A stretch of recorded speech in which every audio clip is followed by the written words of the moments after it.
Olá! Olá a todos. Então, é com imenso prazer e muita honra que aceitei este convite para estar aqui convosco. E neste painel vou começar por falar sobre a relação com os outros no âmbito da família e da comunidade. E então, isto na minha vida começou mais ou menos quando eu tinha 15, 16 anos, 1995, 96, foi numa altura em que eu entrei para uma paróquia especial, que é a Paróquia de Oeiras, vinda de Macau, num ambiente completamente diferente. E nessa paróquia houve qualquer coisa em mim que despertou um sentido de consciência do mundo. Então, queria falar-vos de um dia em especial em que no meu grupo de jovens, que tínhamos reuniões todas as semanas, ao fim do dia, à noite, o animador do meu grupo de jovens trouxe esta, entre outras fotografias, porque eram as fotografias do World Press Photo, que é um concurso de fotografias de fotojornalismo que todos os anos tem uns premiados. E a revista Cais, que é aquela revista que é depois vendida pelo sem-abrigo na rua, a revista Cais faz um número todos os anos com as fotografias vencedoras do World Press Photo. E esse meu animador do grupo de jovens usou essas fotografias para essa reunião. E espalhou-as no chão e nós fizemos uma reunião de que eu já não me lembro, mas lembro-me do impacto que teve em mim ver essas fotografias, e esta em concreto, que é uma fotografia do Haiti, de um menino a roubar um pedaço de carne para levar para casa, para a família. O terror nos olhos desta criança, a fome que eu adivinhava que ela vivia, marcou-me imenso. E eu, na altura, escrevi umas linhas que depois reencontrei anos mais tarde, em que eu dizia: a minha vida terá de ser muito maior do que eu. Eu tinha 16 anos e senti com muita força que eu sou pequenina e tudo o que forem desejos meus e ambições minhas são pequeninas, mesquinhas. A minha vida tem de ir para lá disto. E continuei a escrever. Não tem ninguém, parece-me, o direito de viver no esquecimento dos outros e de tudo o que tenho possibilidade de fazer por eles, se quiser. Como esquecer que fui presenteada com tanta coisa que nada fiz para merecer e que a maior parte das pessoas não partilha? Como coexistir com a miséria? Como coexistir com a consciência da miséria? Não posso nunca esquecer que há um laço inquebrável que une todas as pessoas. E enquanto houver neste mundo quem não tenha condições dignas para viver como eu e ser feliz, não poderei descansar. Isto na altura foi uma intuição que mudou completamente a minha perspectiva do mundo, do meu uso do tempo, daquilo a que eu sinto que tenho direito ou não tenho direito de fazer e da minha consciência nas compras diárias, etc. Comecei a fazer voluntariado. Esta é uma fotografia dos tempos, olhem, em que as fotografias vinham desfocadas, porque eram analógicas e a gente só tirava uma e revelava o rolo um mês depois. Então eu comecei a fazer voluntariado, por exemplo, com os doentes mentais nas casas de saúde das irmãs hospitaleiras, passava lá grande parte das minhas férias. E depois houve outra coisa que foi muito importante, que foi ir a TZ pela primeira vez, aos 16 anos também. A minha paróquia tinha uma relação muito forte com a comunidade de TZ. Há muitas pessoas que conhecem TZ, se calhar algumas não, então vou explicar que TZ é uma comunidade monástica em França, ecuménica, que recebe jovens de todo o mundo que vão para lá passar uma temporada juntos a viver em comunidade. Trabalham juntos, rezam juntos, conversam e conhecem pessoas de todo o mundo e com imensas maneiras diferentes de ser e de estar. Às vezes chegam a estar 5, 6 mil jovens numa semana em TZ. Eu passei a ir a TZ com muita frequência, várias vezes por ano, e houve um ano, em 1998, em que eu comecei a gostar também muito da parte lúdica de TZ, em que há imensos músicos que se juntam e que tocam e vêm de diferentes sítios e trazem instrumentos diferentes. Houve um músico em especial que me tocou no coração, que é aquele barbudo que está ali, com quem eu passei a cantar também e com quem estou desde aí, portanto, depois casámos mais tarde.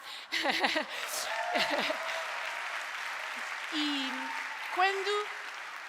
quando eu e o meu marido, ele é italiano, quando eu e o meu marido nos conhecemos e começámos a namorar mais tarde, portanto ainda escrevemos cartas e tudo, isto é mesmo noutra geração, e quando começámos a namorar em TZ, lembro-me, ou seja, não começámos a namorar em TZ, mas depois, a vez seguinte em que tivemos a TZ, estávamos lá num sítio muito especial, que é ao pé do lago de TZ, e tivemos uma conversa muito importante, em que eu lhe estava a contar da dita intuição que eu tinha sentido, de que eu queria talvez ser missionária ou de qualquer das maneiras dedicar grande parte da minha vida aos outros, e que eu sentia um dever ético profundíssimo. E ele disse: eu também sinto isso, é evidente para mim. Sempre senti, não sonho tanto com a África, porque eu tinha o sonho de ir à África. Ele dizia: não, eu é mais América Latina.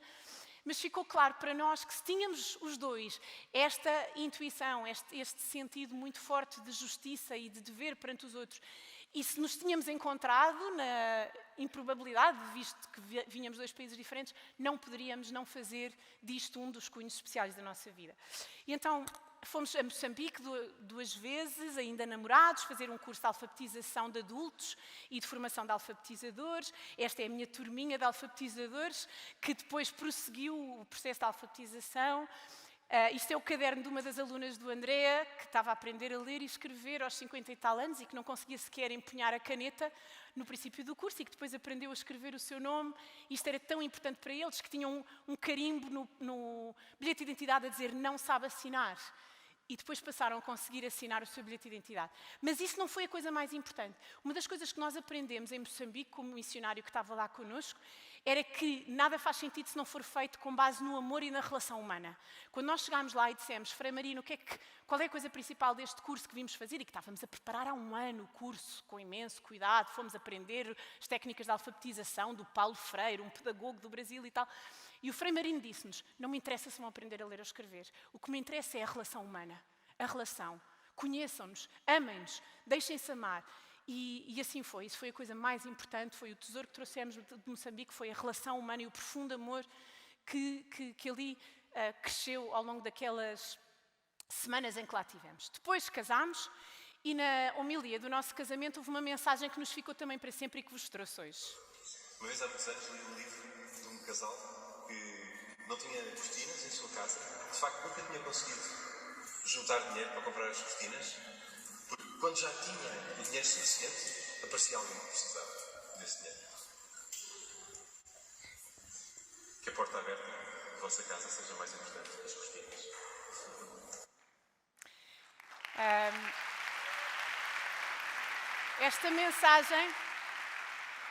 Esta mensagem foi muito importante e trouxemos-la sempre no nosso coração. Quando eu estava a preparar esta sessão, quando me telefonaram a dizer que ia fazer esta sessão hoje, e eu disse às tantas lá em casa, vou buscar o vídeo do casamento. E o André disse-me, as cortinas. E eu, sim, as cortinas.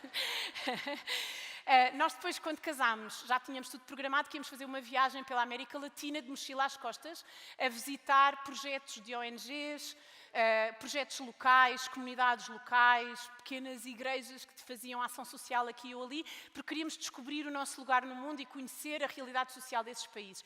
Começámos no México, fomos sempre via terra até ao Peru, depois voltámos, depois fomos para a Argentina, depois voltámos, depois fomos para o Brasil, enfim, ao longo dos anos fomos sempre voltando muitas vezes. Isto é a única fotografia que eu tenho desse ano de viagem, de mochila às costas, portanto, qualidade espetacular, mas lá está, nós não andávamos de telemóvel na altura. E pronto. E então, tenho aqui algumas imagens. Isto aqui é na Nicarágua. Na Nicarágua, numa luta pelos direitos dos trabalhadores, estavam a morrer todos de cancro por causa dos pesticidas que eram usados nas plantações. No México, em comunidades de indígenas, onde estivemos também. Enfim, sempre experiências fortíssimas. Na Amazónia, esta foi a nossa casa durante uma semana. Nos rios da Amazónia, também a conhecer realidades muito especiais. Isto no Equador, numa família que nos acolheu durante uma semana em sua casa e com quem tivemos a viver no dia-a-dia, a aprender qual é que eram as dinâmicas do seu dia-a-dia e que também eram pessoas incríveis que faziam imenso pela comunidade. E uma das coisas que nos tocou também sempre é que estivemos sempre acolhidos de portas abertas nas casas das pessoas, a dormir nas suas camas, a comer a única galinha que tinham num quintal e que matavam para nos dar a nós que tínhamos chegado.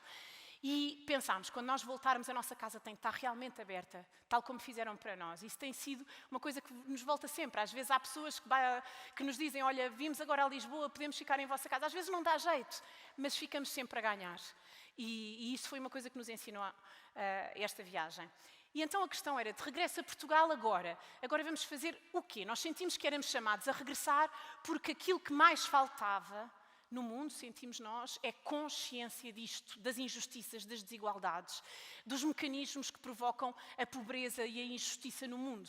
E sentimos que nós éramos menos necessários enquanto mão de obra, digamos, para fazer lá, nesses países, as ações solidárias, quanto éramos necessários aqui para sensibilizar para tudo aquilo que tínhamos visto e que era urgente mudar. E então voltámos, fundámos uma associação, tivemos ligados a várias outras associações, em várias lutas ao longo dos anos, muito na onda sempre da sensibilização para problemáticas que precisam de um despertar de consciências, estivemos ligados ao comércio justo e ao turismo ético, portanto, ambas realidades que têm a ver com fazer comércio de outra forma, pagando o preço justo ao produtor, fazer turismo de outra forma, indo conhecer as populações locais, ficar alojados nas casas das pessoas, ir comer aos restaurantes das pessoas locais e não viver numa bolha de turismo que flutua por cima das realidades, mas não as conhece realmente, nem beneficia as populações locais. Pronto, ainda estamos ligados bastante, sobretudo o meu marido, a esta coisa do turismo ético. Educação para o desenvolvimento também foi uma coisa em que andei bastante envolvida, que é de fazer workshops em que, através de jogos e dinâmicas muito ativas e participativas, conseguimos sensibilizar as pessoas para esta realidade das relações comerciais e outro tipo de relações entre os povos do norte e do sul do mundo. Então fiz dinâmicas de educação para o desenvolvimento em paróquias, com professores, em vários sítios. Traduzi este livro que é de jogos de educação para o desenvolvimento, que era um livro italiano, eu traduzi para português, enfim. Mas isto já foi em anos que já lá vão. E depois agora, formação de voluntários, é algo que está muito ligado ao meu marido. Como voluntário, ele forma voluntários para irem no verão em campos de trabalho e missão para países do sul do mundo, onde os irmãos maristas têm missões. Ele está ligado aos maristas e então os voluntários que vão para essas missões nos meses do verão fazem um percurso de formação ao longo do ano e pronto, ele faz essa formação. No meu caso, desde há muitos anos que a minha grande missão é, como professora de filosofia, na educação para o pensamento crítico, que eu acho que é assim que eu coloco sementes de transformação no mundo, aula a aula, dia a dia. Também levei os meus alunos a TZ algumas vezes, que é uma coisa muito especial para mim, porque também tiramos os alunos de uma bolha em que vivem aqui e levamos-nos para o contacto com outras pessoas e para alimentar também o seu espírito, que é uma base fundamental para depois termos a energia que é necessário para mudar as coisas. Estes são dois alunos meus, estas são duas imagens da primeira vez em que eu levei alunos a TZ, em 2007, e estes dois alunos que estão aqui foram alunos que depois, em adultos, trabalharam como cooperantes, andaram pelo mundo fora, fizeram N projetos, muito mais do que eu alguma vez fiz, e fundaram organizações, etc. E que foi uma coisa que me deu imenso prazer ver depois as pessoas a fazer coisas tão extraordinárias e pensar, olha, que bonito que foi conhecê-los quando ainda tinham 15 anos e agora olha o caminho que fizeram. Depois, enquanto família, acolhemos uma família de refugiados. Trago-vos aqui também um videozinho para ver o quanto nós ficamos a ganhar por esta interculturalidade que permitimos que aconteça em nossa casa. Elif, Elif, ba, Elif, Bat, ta, ta, Elif, Bata, ta, Ta, jim, Jim, ha, Ha, ha, Ha, nun, Pronto. Ai, desculpem, como eu já estou com pouco tempo, não vou ver o vídeo até ao fim, mas pronto, isto era a minha amiga Zara a ensinar o alfabeto árabe ao meu filho Gabriel, que na altura tinha 6 anos. E foi muito especial este processo de acolhimento desta família. Aconteceu também porque estivemos em relação, porque eu nunca poderia, só eu e a minha família, acolher uma família de refugiados que vem do Iraque, cheio de traumas, que precisa de ajuda ao longo de 2 anos para poder sobreviver, para poder aprender a língua, encontrar trabalho, tudo isso. Mas isso é possível se nós nos juntarmos a outros.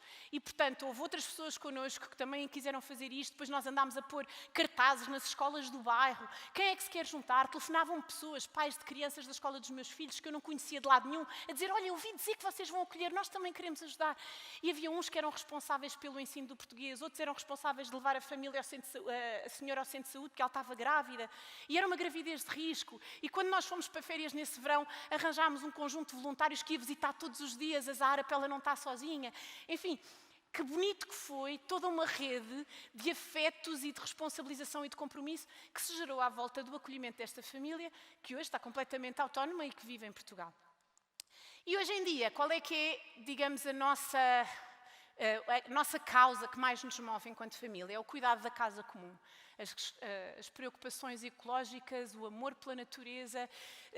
Vivemos isto em família, nas férias que fazemos, na forma como gerimos o nosso tempo livre, tentamos sempre estar no meio da natureza e tentar gerar nos nossos filhos este profundo respeito, cuidado e atenção à natureza e a toda a biodiversidade.